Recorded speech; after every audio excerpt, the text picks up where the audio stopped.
Қайырлы күн, құрметті көрермендерім, каналыма қош келдіңіздер. Бүгін сіздерге дәл пиццериядағыдай болып шығатын екі түрлі пиццаның құрамымен бөлісетін боламын. Ең бастысы, кез келген пиццаға арналған қамырды дұрыс үйлеу жолын ұсынамын және оригинал соус дайындаймыз. Екі пиццаға арналған қамыр дайындайтын боламыз және барлық ингредиенттерін қосып, жұмсақ қамыр илейміз. Міндетті түрде зәйтүн майын қолдану қажет, себебі пиццаның өте жұмсақ болып шығуы осы майға байланысты. Қамырды 10 минуттай жақсылап илеп, жылы жерге бетін жауып 20 минутқа қоямыз. Қамыр дайын болғанша соусын дайындап қоямыз. Соусқа 2 қызанақ қажет болады. Видеодағыдай қызанақтың сыртын ғана кесіп, үстінен қайнап тұрған ыстық су, яғни кипяток құйып, 10 минутқа қалдырамыз. Міне видеода көріп тұрғандарыңыздай, қызанақтың сырты өте тез оңай алынады.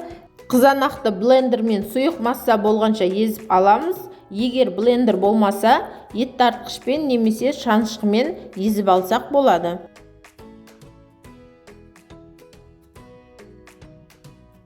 Міне осылай сұйық масса болуы қажет. Қамыр көтеріліп дайын болды. Осы қамырды теңде 2 бөлікке бөлетін боламыз. Мен көз мөлшермен 2-ге бөлдім. Таразбен де бөлсеңіз болады. Қамырдың үстінен зәйтүн майын құйып, барлық жеріне бірдей жағып шығатын боламыз. Бетін жауып 10 минутқа қалдырамыз. Ортасын осылай ашып қоюды ұмытпаңыз. Қамыр көтерілгенше соусын дайындап аламыз. Тапаға 2 ас қасық зәйтүн майын құйып, пиязды, чеснокты қуырып аламыз. Дәміне қарай тұз саламыз. Достар, егер де каналыма тіркелмеген болсаңыз, каналыма тіркеліп, қазақша каналдың дамуына үлес қоса отырыңыз. Алдағы уақыттарда қолжетімді заттардан жасалатын көптеген рецепттермен бөлісетін боламын. Қызанақты құйып, бір келкі болғанша жақсылап араластырамыз және 1 шай қасық паприка саламыз. Оны да жақсылап араластырып, 5 минутқа бетін жауып қалдырамыз. Достар, міндетті түрде осы соуспен пицца жасап көріңіз, дәмі өте керемет болып шығады. Пиццаның қамыры дайын болды. Мен пепперони пиццасын жасайтын боламын. Бұл қамырмен кез келген пицца жасай берсеңіз болады. Қамырға ұн себелеп отырып, оқтаумен домалақ етіп жайып шығамыз. Қолмен созуға да болады. Қамырдың жан-жағына бортик жасап аламыз. Келесі бетіне аударып, түзулейміз. Бортик жасау міндетті емес. Дайын болған қамырдың үстінен соусты құйып, бір келкі етіп жайып аламыз. Үстінен ірімшікті сеуіп, шұжықтарын қойып шығатын боламыз. Қандай шұжық қолданам десеңіз де, өзіңіздің қалауыңыз.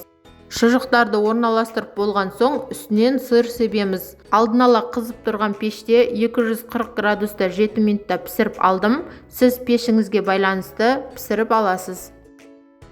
Пицца пісіп дайын болды. Өте дәмді, жұмсақ болып шығады. Міндетті түрде жасап көріңіз. Келесі кезекте сіздерге болонеза пиццасының жасалу жолымен бөлісетін боламын.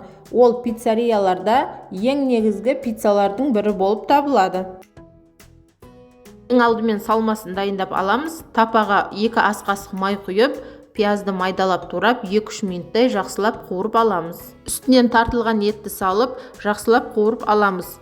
Кез келген етті салсаңыз болады. Мен сиырдың етін салдым.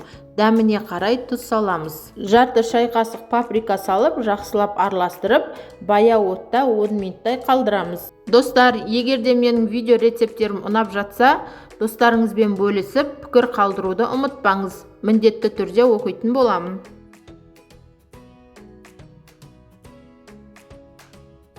Бұл пиццаның қамырында алдыңғы реттегідей домалақтап жайып, үстінен соусын жағып, дайын болған етті салманы суытып, видеодағыдай салатын боламыз. Ең бастысы, қамырды пеште көп ұстап қоймаңыз. Көп ұстап қойсаңыз, қамырыңыз қатты болып, ірімшігіңіз күйіп кетеді.